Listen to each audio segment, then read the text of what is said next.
Bismillahirrahmanirrahim. Assalamualaikum warahmatullahi wabarakatuh. Bagaimana kabar kalian di rumah? Pak Guru harap kalian semua sehat walafiat, selalu menjaga kesehatan, menjaga protokol kesehatan, dan selalu senantiasa bermohon kepada Allah yang Maha Kuasa agar kita senantiasa diberikan kesehatan dan tetap semangat untuk belajar di rumah. Nah, pada bab pertama, mata pelajaran PKN ini kita akan mengupas pada bab 1 dinamika perwujudan Pancasila sebagai dasar negara.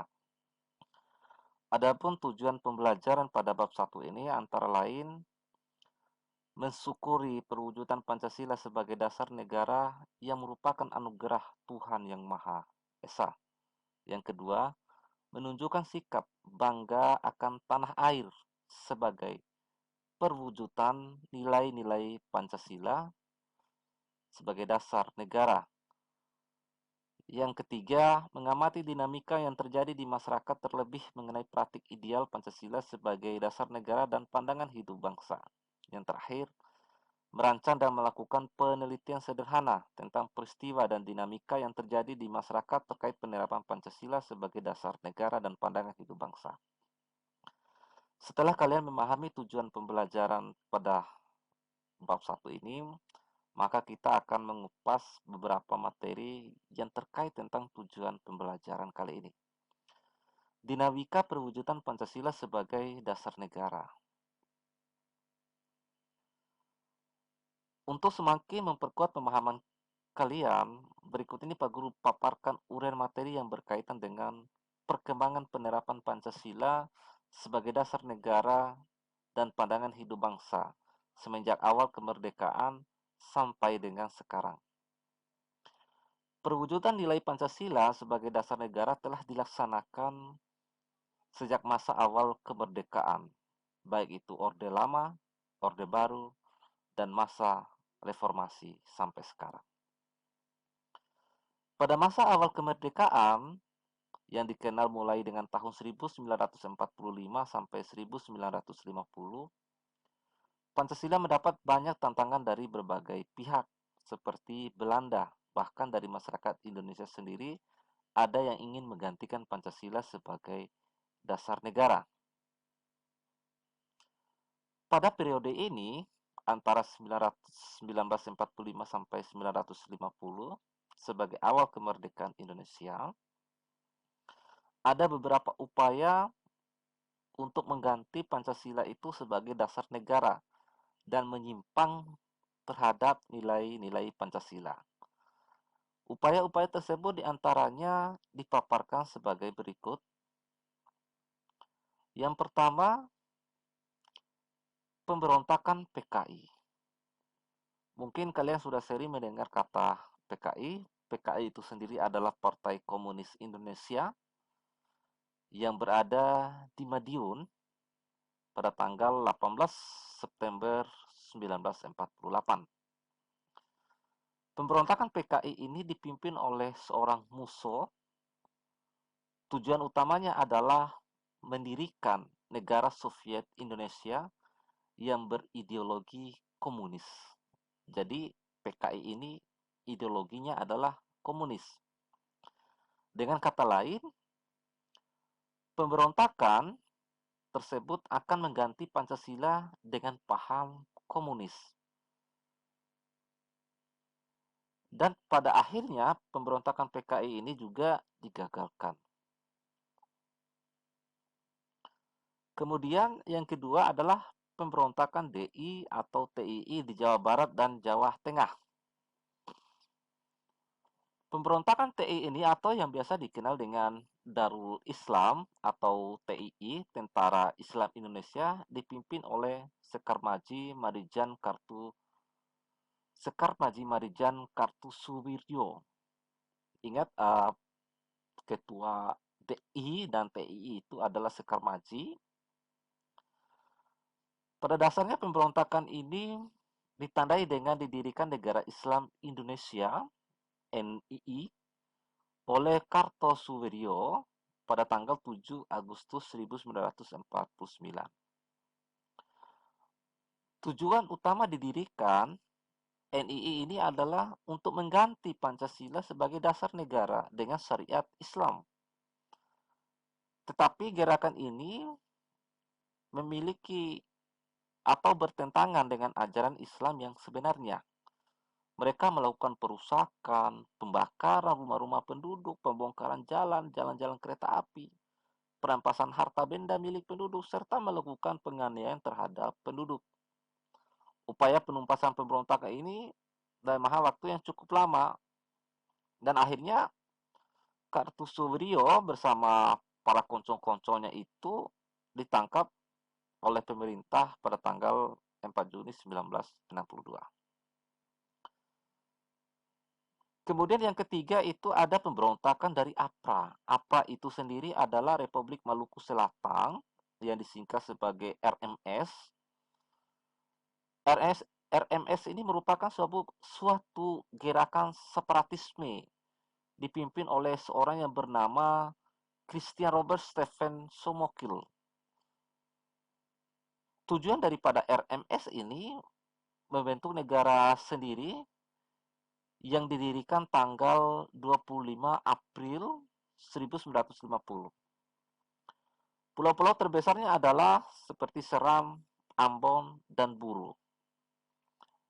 RMS ini di Ambon dikalahkan oleh militer Indonesia pada bulan November tahun 1950. Tetapi konflik di Seram masih berlanjut sampai Desember 1963.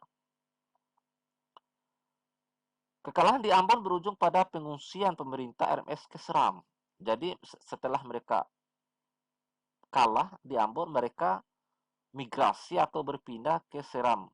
Kemudian mendirikan pemerintah dalam pengasingan di Belanda pada tahun 1966. Kemudian pemberontakan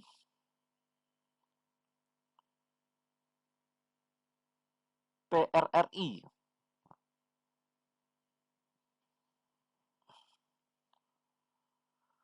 Pemerintah Revolusi Republik Indonesia atau disingkat dengan PRRI ini pada perjuangan rakyat semesta permesta dipimpin oleh seorang Sarifuddin Prawirenegara dan Vences Samuel pada tahun 57 sampai 58 di Sumatera dan Sulawesi.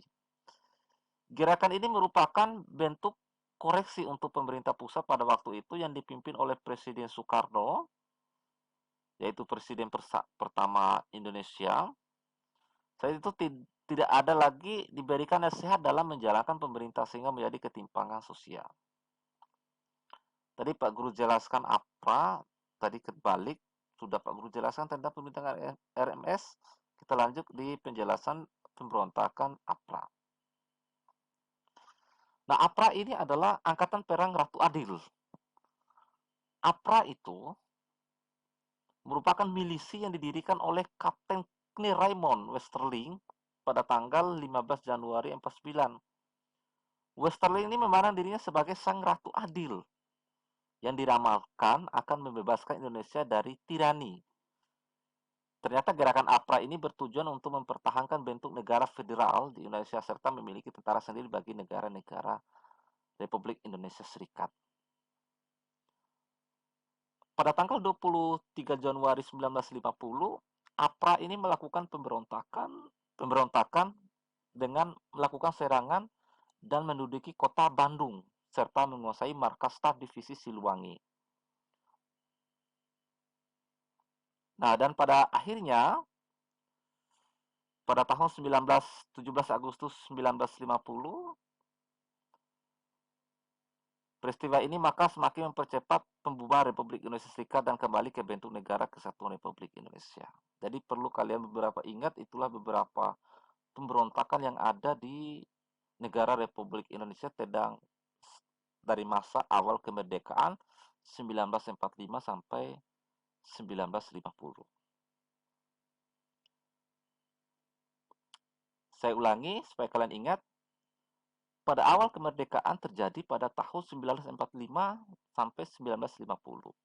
Pada masa ini terjadi banyak sekali pemberontakan yang dilakukan oleh organisasi-organisasi masyarakat. Contohnya PKI, DI dan TII, APRA, Andi Aziz, dan pemberontakan RMS. Kemudian kita memasuki pada periode 1950 sampai 1959. Penerapan Pancasila pada periode ini sebagai ideologi liberal. Hal ini ternyata tidak menjamin stabilitas pemerintahan. Nah, pada masa ini, periode ini biasa orang kenal sebagai periode liberal atau demokrasi terpimpin. Demokrasi terpimpin merupakan sebuah sistem demokrasi yang seluruh keputusan dan pemikiran dalam pemerintah negara berpusat pada Presiden Soekarno. Jadi pada masa Orde Lama atau demokrasi terpimpin, jadi segala pusat kekuatan itu berada di tangan presiden. Pada periode ini, banyak sekali hal yang telah dilaksanakan oleh pemerintah, termasuk dekret presiden pada tanggal 5 Juli 1559. Walaupun konstitusi negara sudah kembali pada Undang-Undang Negara Republik Indonesia pada tahun 1945, namun pelaksanaan masih terdapat penyimpangan terhadap Undang-Undang Negara Republik Indonesia pada tahun 1945. Beberapa penyimpangan yang terjadi pada periode ini adalah Presiden Soekarno ditetapkan sebagai presiden seumur hidup. Nah, ini adalah salah satu penyimpangannya. Presiden mengeluarkan penetapan presiden pada 5 Maret 60 yang membubarkan DPR. Hasil pemilu pertama kali dilakukan selama Indonesia.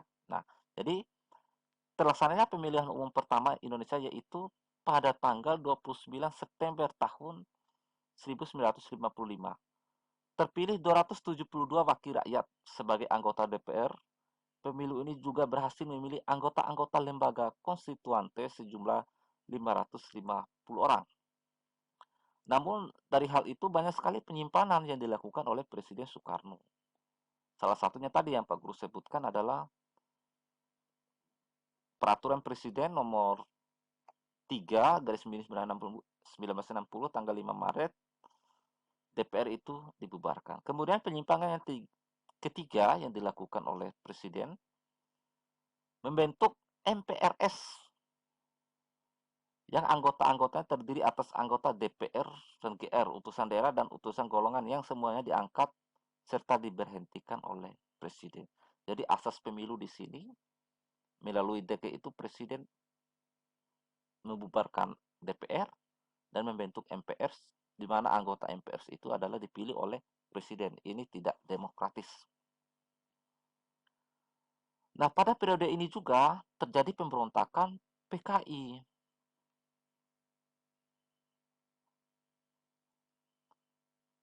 Pada tanggal 30 September atau dikena oleh kita sekarang ada gerakan G30 SPKI yang artinya adalah 30 September 1965. Nah, PKI sekarang ini dipimpin oleh DN Aidit. Nah, kalau kita nonton film gerakan G30 SPKI ini luar biasa. Kisah kelam bangsa Indonesia.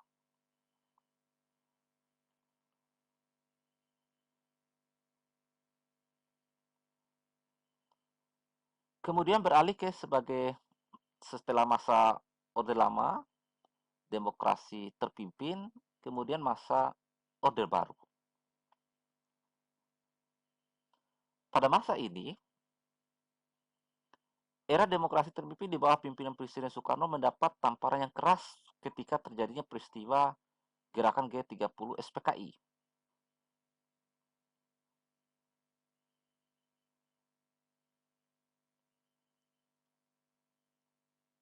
Di mana dalam gerakan G30 SPKI itu banyak sekali pahlawan-pahlawan Indonesia yang gugur, termasuk Jenderal Nasution dan yang lainnya. Sehingga pada tanggal 12 Januari 66 terjadi demonstrasi mahasiswa yang sangat besar yang menyampaikan beberapa tuntutan dan demonstrasi tersebut dikenal sebagai tiga tuntutan hati rakyat atau Tritura. Nah, kita kembali mereview sejarah. Nah, pada tahun itu yang dipimpin oleh mahasiswa dan masyarakat menuntut tiga tuntutannya. Salah satu bunyi daripada Tritura itu adalah membubarkan PKI berseluruh berserta dengan ormas-ormasnya. Yang kedua, membubarkan kabinet Dwi Kora dari unsur-unsur PKI. Yang ketiga adalah meminta menurunkan harga. Sehingga pada masa 1966 itu hingga sampai 98 disebut sebagai masa Orde Baru. Di situ terjadilah suatu pergantian presiden. Akhirnya Soekarno turun, kemudian naiklah Presiden Soeharto. Mulai dari 1966 hingga 1998. Sehingga pada masa Orde Baru itu diharapkan dapat melaksanakan Pancasila dan Undang-Undang NRI tahun 1945 dengan murni dan konsekuen.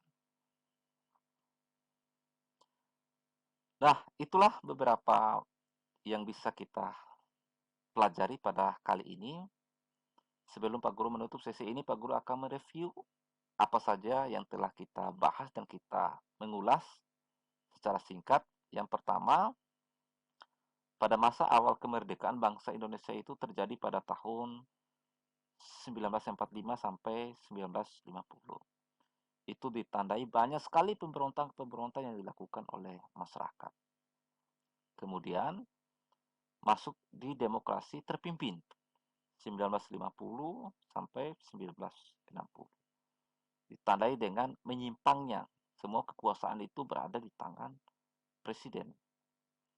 Kemudian hal-hal yang lain masuk tadi ada tiga tritura, tiga tuntutan mahasiswa, yang mana dari tiga tuntutan itu adalah membubarkan PKI berseluruh ormas-ormasnya, menurunkan harga, kemudian tadi itu bubarkan kabinet Wikora dari unsur-unsur PKI. Oke, baiklah itulah yang bisa kita pelajari pada pertemuan pertama ini. Semoga kalian tetap semangat, selalu belajar, tingkatkan motivasi belajar. Salam sehat. Pak Guru tutup dengan mengucapkan wassalamualaikum warahmatullahi wabarakatuh.